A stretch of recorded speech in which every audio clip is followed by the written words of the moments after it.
क्या आपने कभी विचार किया है वो छोटी सी माइक्रोचिप जो आपके फोन में, कंप्यूटर में, इवन सैटेलाइट तक में लगी होती है, वो आखिरकार बनती कैसे है? और चिप में 2 नैनोमीटर, 3 नैनोमीटर, 5 नैनोमीटर ये सब लिखा होता है। आखिरकार इसका मतलब क्या होता है? जैसे एप्पल का M5 प्रोसेसर 3 नैनोमीटर बेस्ड है, तो इसमें 3 नैनोमीटर का मतलब क्या हुआ? नीदरलैंड की ASML उस चिप बनाने वाली लिथोग्राफी मशीन को क्यों बना पा रही है? बाकी सब टेक कंपनीज क्यों नहीं बना सकती? आज के इस वीडियो में अपन इन सब के बारे में विस्तार से बात करेंगे। सब कुछ शुरू होता है रेत यानी सैंड से, और उसी रेत से मिलता है सिलिकॉन डाइऑक्साइड, और उसी सिलिकॉन डाइऑक्साइड से अल्ट्रा प्योर सिलिकॉन निकाला जाता है। फिर इससे बनते हैं सिलिकॉन वेफर्स, ग्लास जैसा पतला और मिरर जैसा स्मूथ प्लेट। ये सिलिकॉन वेफर्स वही कैनवास होते हैं जिनसे चिप बनाई जाती है। अब आता है chip design stage. Engineer computer पे एक अल्ट्रा प्रिसाइज सर्किट लेआउट बनाते हैं जिसमें होता है बिलियंस ऑफ छोटे छोटे ट्रांजिस्टर्स का मैप। यानी अगर एप्पल अपना M5 चिप बनाता है या इंटेल अपना i9 अल्ट्रा, तो उनका पूरा डिजाइन, कौन सा ट्रांजिस्टर्स कहाँ होगा, कौन सा पाथ करंट को कैरी करेगा,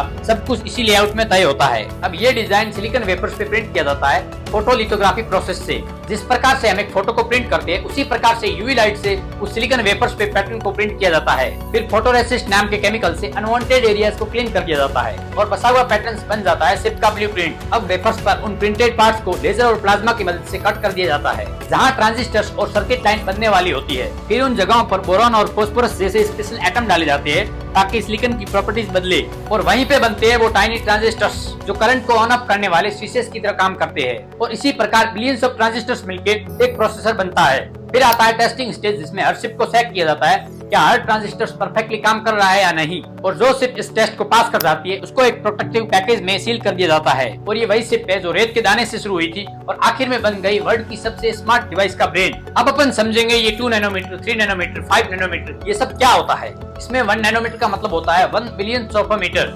मतलब 1 मीटर का अरबवां भाग। और ये नंबर बताता है कि चिप के एक ट्रांजिस्टर और दूसरे ट्रांजिस्टर के बीच में कितने डिस्टेंस है। जैसे 5 नैनोमीटर की चिप में 2 नैनोमीटर की चिप की तुलना में ट्रांजिस्टर दूर दूर होंगे, जबकि 2 नैनोमीटर की चिप में ट्रांजिस्टर्स बहुत ही क्लोज होंगे। जितने क्लोज ट्रांजिस्टर्स होते हैं उतने ही ट्रांजिस्टर्स उस चिप में ज्यादा होते हैं। तो सिंपल शब्दों में 2 nanometer based chip 5 nanometer based chip से ज्यादा advance, fast and power efficient होती है। अब सबसे बड़ा सवाल कि वर्ल्ड में चिप बनाने वाली बहुत कंपनीज है जैसे एनवीडिया, इंटेल, AMD, TSMC, लेकिन सिर्फ लिथोग्राफी मशीन जिनसे ये चिप बनाई जाती है वो सिर्फ एक कंपनी ASML ही बनाती है। लेकिन ऐसा क्यों?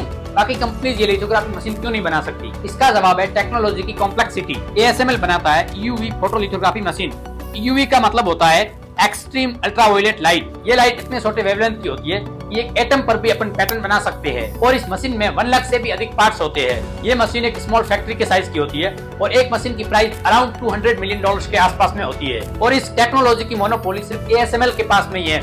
इसी वजह से आज के टाइम में पूरे वर्ल्ड में सिर्फ लिथोग्राफी की मशीन ASML ही बनाता है। जो छोटी सी चिप हम हर रोज यूज करते हैं वो एक्चुअली एक टेक्नोलॉजिकल मिरेकल है। रेत के दाने से लेकर 1 नैनोमीटर तक का सफर, और यही है मॉडर्न साइंस का मैजिक। और इस चिप के बिना smartphone, AI, computer, electric car, even satellite तक सब कुछ रुक जाता है। और यही कारण है कि आज दुनिया भर में चिप को कहा जाता है the new oil of the digital age. और इसी चिप की वजह से एनवीडिया आज के टाइम में दुनिया की सबसे नंबर 1 कंपनी बन पाई, जिसकी वैल्यूएशन हाल ही में $5 ट्रिलियन से पार चली गई। फ्रेंड्स, आपका इसके बारे में क्या विचार है? क्या हम कभी इस प्रकार के लिथोग्राफी मशीन अपने देश में बना पाएंगे?